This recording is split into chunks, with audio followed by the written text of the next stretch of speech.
When the Blade Trilogy gets brought up, people don't even start with the movie anymore. They start with the drama. You always hear about how Wesley Snipes didn't want to cooperate on set, how he stayed in character the whole time, how there was tension between him and the rest of the cast, and how the production was kind of a mess behind the scenes. And then right after that, people say the same thing every time. The first two Blade movies, classics. The third one, yeah, we don't talk about that one. But I'm here to say that's wrong. Because Blade Trinity is not only overhated, it's actually a really fun, action-packed movie with great characters, a unique tone, and honestly, one of the more interesting setups in the entire trilogy. So yeah, hear me out.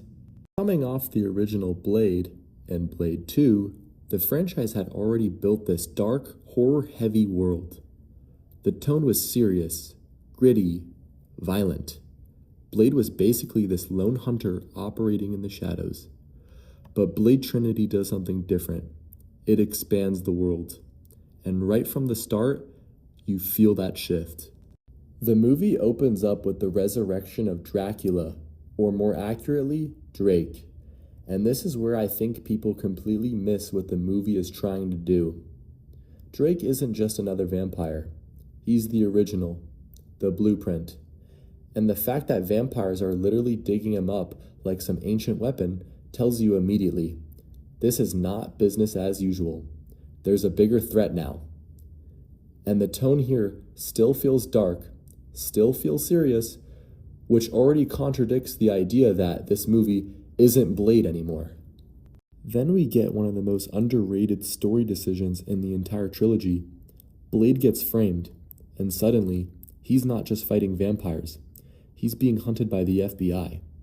This is huge, because for the first time, Blade isn't just operating outside the system, he's being actively hunted by the system.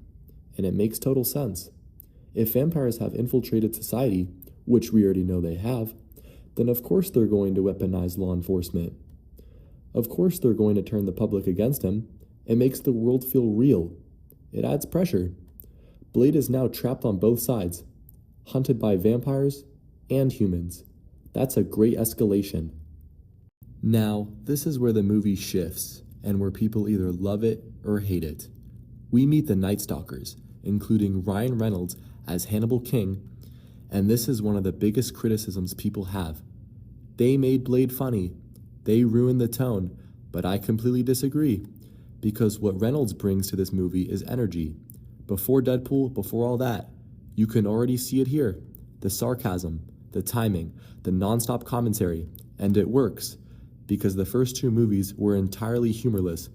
This movie still has gore, still has horror elements, but now it has contrast, and contrast makes everything hit harder. The serious moments feel heavier when there's humor around them. And honestly, he's funny, like genuinely funny. Then you bring in Abigail Whistler, and now Blade isn't alone anymore. That's another big shift. Instead of just one guy carrying everything, we get a team dynamic, and it changes how the story moves. You get more interaction, more personality, more variation in how the scenes play out, and it makes the world feel bigger. Now, let's talk about Drake, because this is where people are the most wrong. Drake is constantly called an underwhelming villain, and I honestly don't understand that. First off, he's played by Dominic Purcell, and the casting works. He has the physical presence, the calm, controlled intimidation. He doesn't need to yell or overreact. He just is dangerous. Second, his abilities. This isn't just another vampire. He can shapeshift, he adapts, he evolves. And his true form, often referred to as his beast form, is completely overpowered compared to anything we've seen before. That raises the stakes, and people forget this. Blade doesn't beat him straight up. If Abigail doesn't step in, Blade loses. That's not an underwhelming villain, that's a dangerous one. As the movie progresses, we get a mix of action, humor, and darker moments. And this is where I think the movie really shines. Because it's not trying to be the first two movies, it's evolving. You've got the intense fight scenes, You've got the vampire dogs, which are honestly terrifying. You've got the soundtrack, which adds energy and pace to everything. The movie moves. It doesn't drag. And for a third installment, that matters. Then we get to the final confrontation between Blade and Drake, and again, this fight is underrated. It's not flashy for the sake of being flashy, it's brutal. It feels like two powerful forces colliding, and Drake's ability to mimic Blade adds another layer. It's not just strength, it's adaptability. This is the closest Blade comes to being outmatched in the entire trilogy. By the end of the movie, Blade isn't just a hunter anymore. He's a symbol. He's being hunted by the world, fighting enemies that are evolving, and dealing with threats that are bigger than anything he's faced before. And the movie leaves you with that sense of escalation. Now yeah, critics don't love this movie. On Rotten Tomatoes, it sits around a mid-20% critic score, which is rough. Audience scores are higher, but still mixed. And I think that gap actually says a lot, because this is one of those movies that critics judge one way.